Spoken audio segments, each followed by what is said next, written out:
ட்ரெண்ட்வுட்ஸ் மக்களுக்கு வணக்கம். இன்னைக்கு நம்மளோட ஷோல யாரை பத்தி பேச போறோம் அப்படின்னு பாத்தீங்கன்னா, பிக் பாஸ்ல டாக் ஆஃப் டோன் அப்படின்னு சொல்லி ஒரு பர்சன் இருப்பாங்க. அவங்க வேற யாரும் இல்ல, நம்மளோட கலையரசன் தான். எஸ், அகோரி கலையரசன் தான். அவரை பத்தி யாருக்கும் தெரியாத ஒரு சில உண்மைகளை, ஒரு சில விஷயங்களை தான் இப்ப நான் உங்ககிட்ட ஷேர் பண்ண போறேன். வாங்க ஷோக்குள்ள போலாம். பிக் பாஸ் கண்டஸ்டன்ட் பொறுத்த வரைக்கும் கிட்டத்தட்ட 20 பேர் உள்ள இருக்காங்க. ஒவ்வொருத்தரும் ஒவ்வொரு விதமான ஒரு துறையில இருந்து தான் வருவாங்க எப்பவுமே. பட் இந்த தடவை மேக்சிமம் ஒரே துறையில இருக்கக்கூடிய எல்லாரையும் தான் எடுத்து போட்டிருக்காங்க. இதுவே மக்களுக்கு மிகப்பெரிய ஒரு மைனஸா இருக்கு அப்படின்னு சொல்லலாம். ஏன்னா எல்லாருமே பிக் பாஸை கழுவி கழுவி ஊத்திக்கிட்டு இருக்காங்க. யாருமே நல்லா இருக்கு, இவ்வளோ சூப்பரா இருக்கு, இவ்வளோ டேலண்டட் பர்சனை உள்ள கொண்டு வந்துட்டீங்களே அப்படின்னு சொல்லி புகழவே இல்லை. இன்னைக்கு வரைக்கும் ஒரு பாசிட்டிவ் கமெண்ட்டை கூட கேட்கவே இல்லை. கிட்டத்தட்ட பாத்தீங்கன்னா விஜய் டிவியவே திட்டி திட்டி திட்டி வந்து தீர்த்துக்கிட்டு இருக்காங்க. அந்த அளவுக்கு மக்கள் வந்து பிக் பாஸ் மேல அவ்வளோ ஒரு அதிருப்தி வச்சிருக்காங்க. ஏன்னா அதுக்குள்ள இருக்கக்கூடிய ஒரு கண்டஸ்டன்ட் கூட சாட்டிஸ்ஃபைடு இல்லை அப்படிங்கிறாங்க. இவங்கெல்லாம் என்ன பண்றாங்கன்றது 24 ஹவர்ஸ் நாங்க பார்த்து என்ன பண்ண போறோம், இவங்களை பத்தி நாங்க எதுக்கு தெரிஞ்சுக்கணும்? ஏற்கனவே சோசியல் மீடியாவை திறந்தாலே இவங்க தான் வந்து அட்டகாசம் பண்றாங்க, அராஜகம் பண்ணிட்டு இருக்காங்க, பிடிக்காம முகம் சுளிக்கக்கூடிய நிறைய விஷயங்கள்லாம் இவங்க பண்றாங்க. திரும்பவும் பேபி வீட்டுக்குள்ள கொண்டு வந்து அவங்களையே போட்டிருக்கீங்களே, இதெல்லாம் நாங்க பார்க்கணுமா அப்படின்னு சொல்லி பல பேர் புலம்பிக்கிட்டு இருக்காங்க. இருந்தாலும் என்னதான் நடக்குதுன்னு கொஞ்ச நேரம் பார்ப்போமே அப்படின்னு சொல்லி அதையும் பார்த்துட்டு தான் இருக்காங்க. அந்த வகையில பாத்தீங்கன்னா போன வாரம் நாமினேஷன் நடந்தது. அந்த நாமினேஷன்ல ஆதிரை ஒரு சில விஷயங்களை ஒரு சிலரை நாமினேட் பண்ணி ஓப்பன் டாக்கா சொல்லியிருந்தாங்க.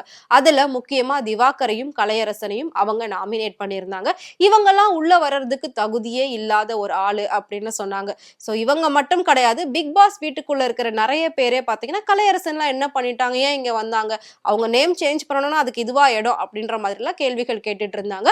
சோ ஆடியன்ஸுமே பாத்தீங்கன்னா இவன் என்ன அகோரியா இருந்தான், பிணத்தை தின்னுகிட்டு இருந்தான், இப்ப வந்து இவனை கொண்டு போய் பெண்கள் கூட நடுவுல போட்டு வச்சிருக்காங்களே அப்படின்னு சொல்லி ரொம்பவே அதிருப்தியில இருந்தாங்க. ஆனா இப்போ கலையரசனுடைய ஒவ்வொரு விஷயத்தையும் கேட்கும் போது, அவரை பத்தின நிறைய விஷயங்கள் வெளியில வரும்போது, ஓ இப்படியெல்லாம் அவர் பண்ணியிருக்காரா, இவ்வளோ பெரிய ஆளா, இவ்வளோ சாதனைகள் படைச்சிருக்காரா, அப்போ பிக் பாஸ் வீட்டுக்குள்ள அவர் இருக்கிறதுக்கு ரொம்பவே தகுதியான ஒரு ஆளுதான் அப்படின்ற மாதிரி இப்போ அப்படியே நேம் வந்து மாத்தி போர்ட்ரேட் ஆயிட்டு இருக்கு.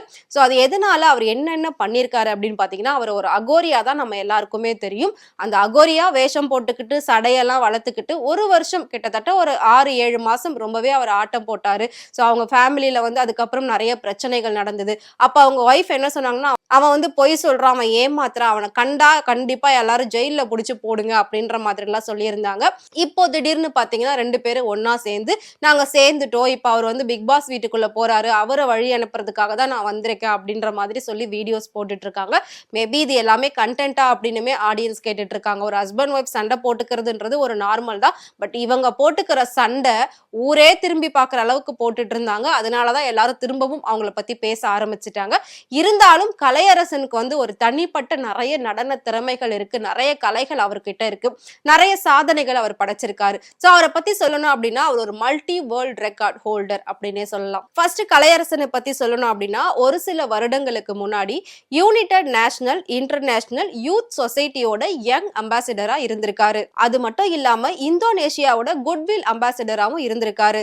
அது மட்டும் இல்லாம தமிழரோட பாரம்பரியம், தமிழரோட கலாச்சாரத்தை போற்றும் வகையில பாத்தீங்கன்னா தமிழோட கலைகள் நிறைய அவரு கத்து வச்சிருக்காரு. அவர் கத்துக்கிட்டது மட்டும் இல்லாம கிராமிய புதல்வனோட ஃபவுண்டராவும் இருந்திருக்காரு. அது கத்துக்கிட்டது மட்டும் இல்லாம கிராமிய புதல்வன் அகாடமி வச்சு அதுல ஃபவுண்டராவும் இருந்திருக்காரு.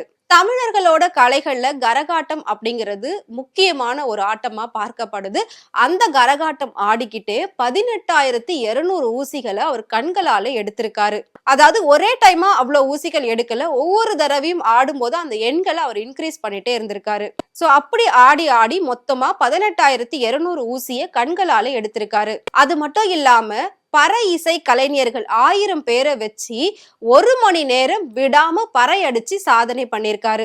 அடுத்ததா 3 மணி நேரம் பொய்க்கால் குதிரை ஆடி இருக்காரு. நாம வந்து ஒரு 5 நிமிஷம் 10 நிமிஷம் டான்ஸ் ஆடினாலே நம்மளால முடியாது, மூச்சு வாங்கும், கை கால் வலிக்கும், அப்படியே நம்ம வந்து சுருண்டு விழுந்துருவோம். ஆனா இடைவிடாம 3 மணி நேரம் பொய்க்கால் குதிரை, அந்த குதிரை மாதிரியான அந்த உருவத்தை வச்சு நடுவுல நின்று ஆடுவாங்க, அதுதான் பொய்க்கால் குதிரை.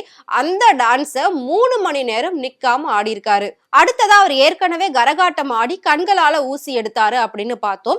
அதே மாதிரி 3 மணி நேரம் கரகாட்டம் ஆடி, அது வந்து சாதாரணமா ஆடல, கிளாஸ் பீஸ் மேல ஆடி இருக்காரு 3 மணி நேரம். அப்படி ஆடியும் பாத்தீங்கன்னா அதுலயும் அவரு சாதனை படைச்சிருக்காரு.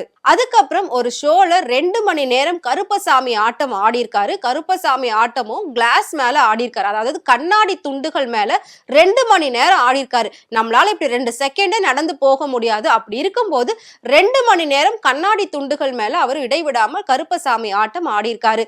அதுலயும் அவரு பெரிய சாதனை படைச்சிருக்காரு. இந்த மாதிரி பல சாதனைகள் படைச்சதுனால அவருக்கு டாக்டர் பட்டமும் கொடுத்திருக்காங்க.